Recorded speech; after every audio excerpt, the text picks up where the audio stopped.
I was looking for a car to buy my son for his 18th birthday. I was searching for all the typical car websites, cars.com, eBay Motors. They were all overpriced as expected. Craigslist was the only place to find the actual deal. About a week into my search, we found the '03 Toyota Camry. It had 67,000 miles, no accident, no damage, and in good condition for only $3,500.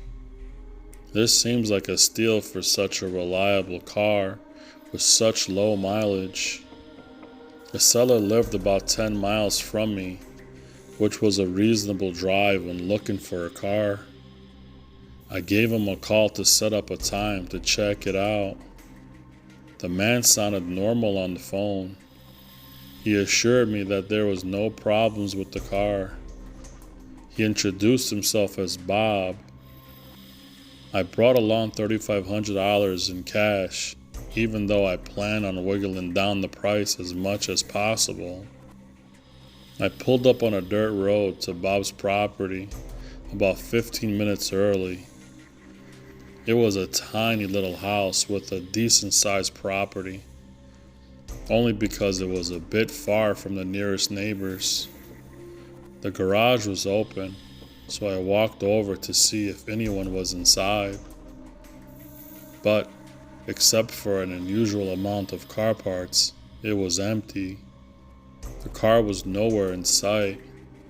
The only car on the property was an old pickup truck. I went over to the front door to check out the house numbers. It was the right address. The doorbell button was missing, so I knocked on the front door. I knocked for about 5 minutes. Then I decided to give the man a call.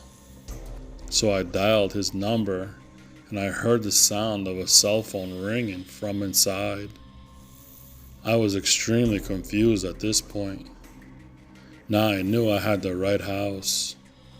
I didn't understand why, if he was home, why he wasn't answering. I decided to take a peek through one of the windows to see if anyone was inside. Peering through the glass, I couldn't really see much as it was pretty dark inside the house. I saw a really old-fashioned dining room set, but across from that, I saw someone standing at the back door of the house, staring outside. I figured that must have been Bob, so I knocked on the window, but he didn't even move.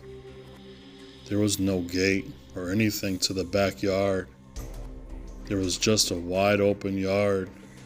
Since this wasn't a rural area, I simply walked around the house to the backyard. I just didn't understand how he couldn't hear me. I got to the back door. I made a shocking realization. The figure standing by the door was a taxidermy human being. I ran straight back the way I came and back to my car. I looked back one last time before driving off. The blinds I once peeked into have been shut, but I could see 2 of the blinds bent open. Someone was at the window watching me. You can probably guess I had the gas pedal to the floor the whole way home. The whole situation still makes no sense. All the car parts, the fact that there was no Toyota Camry, the taxidermied human being, the fact that there was no car there leads me to believe whoever that man wasn't planning on selling me anything, and also leads to the disturbing thought that I was very close on becoming a lifeless statue staring out that man's back door.